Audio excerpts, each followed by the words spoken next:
Hello guys! Hello Fire Sign! Hello Leo, Aries, Sagittarius! Welcome dito sa aking channel, Kapalaran 888. Welcome Fire Sign, Leo, Aries, Sagittarius. I hope na makaresonate ka dito. Ito ay general reading, so gamitin mo ang iyong intuition sa panonood. Okay, thank you sa lahat ng mga nag-subscribe, nag-press ng notification bell button, sa mga nagko-comment, sa lahat ng mga naandito sa aking channel. Okay, first sign Leo, Aries, Sagittarius. Wow. Sa araw na ito, yung instinct, yung intuition mo ay sobrang napakalakas. Okay.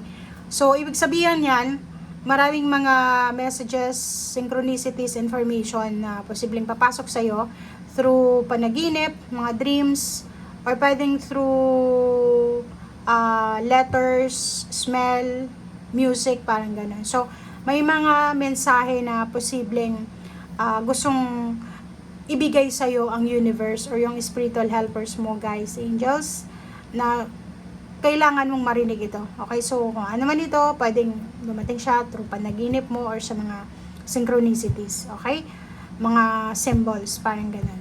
And sobrang generous ngayon ng universe sa'yo. So, kung ano man ang hihilingin mo sa ngayon, through perseverance, diba, sa pagiging masipag mo, ibibigay yan sa'yo.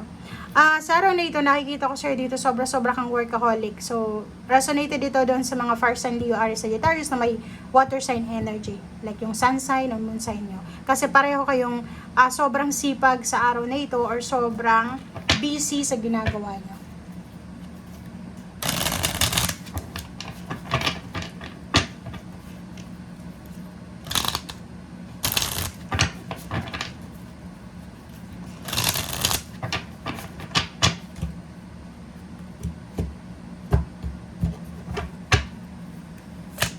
Okay. Wow. So, King of Swords. So, ito yung energy mo sa ngayon. Sobra kang focus sa ginagawa mo. Or, parang ang nakikita ko sa'yo dito, wala kang, kahit masama yung pakiramdam mo, kahit na bad weather or bad season, or kano man itong nararamdaman mo, wala kang pakialam kasi ang focus mo ngayon is trabaho. Focus mo yung ginagawa mo sa ngayon. And, napaka-sipag mo sa araw na ito, napaka-focus mo sa ginagawa mo.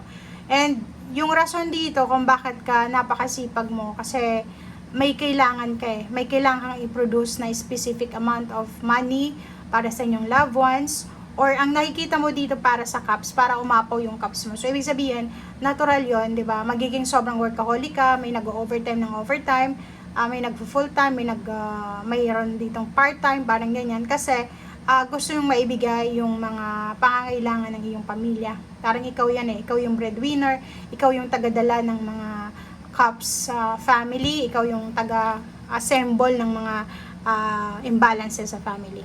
Okay, Four of Cups.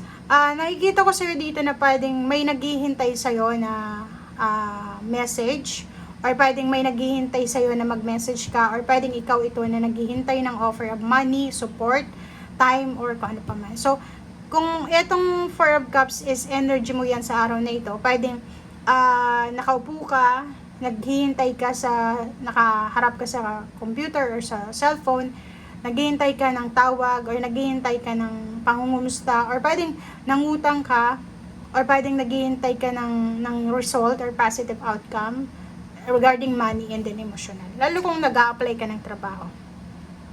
And eto siya, sinasabi ng barasa dito na pwedeng naghihintay ka ng posibleng tulong galing sa mga earth signs, Virgo, Capricorn, and Taurus, or pwedeng naghihintay ka ng tulong financial sa kahit ng zodiac sign. So, comment down below, fire sign, if resonated ka dyan.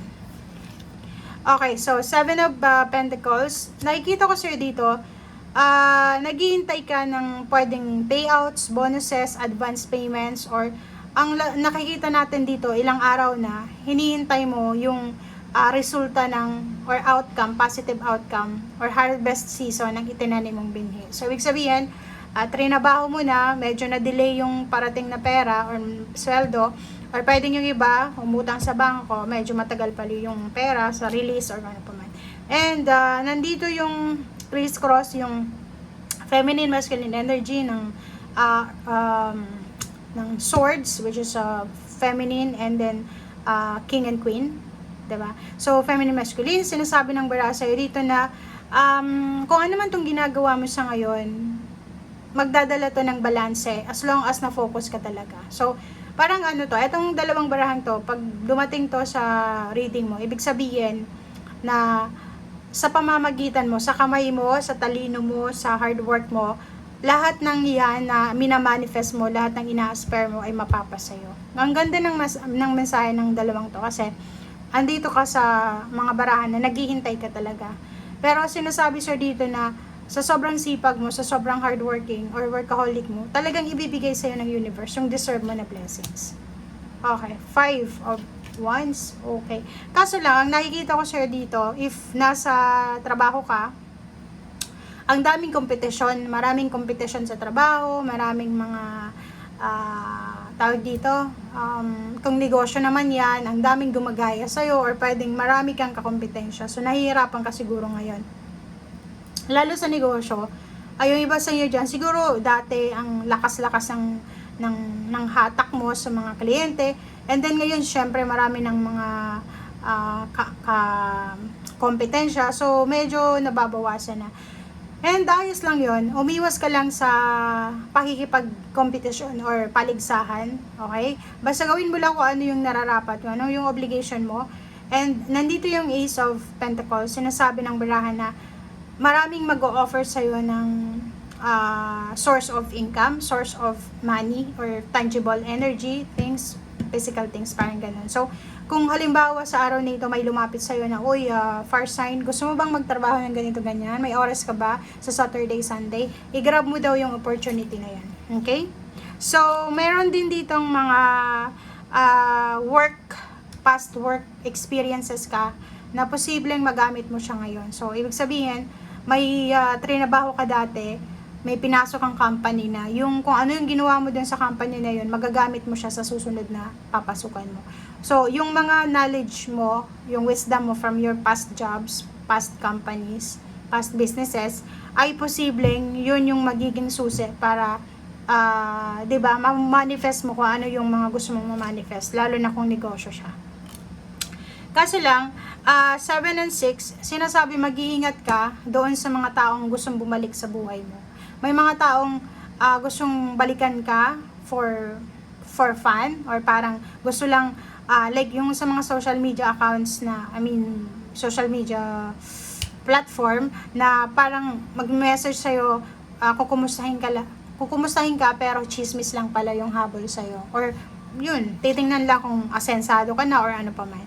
Freedom, nakikita natin dito na yung freedom na minamanifest mo, yung freedom na pinagpipray mo gabi-gabi, araw-araw, ay posibleng parating na sa'yo. So, huwag kang masyadong mag-alala, huwag kang masyadong mag-panic, kasi atong Queen of Wands na yan is mapapasayo yan. Walang imposible sa'yo kasi sobrang masipag ka.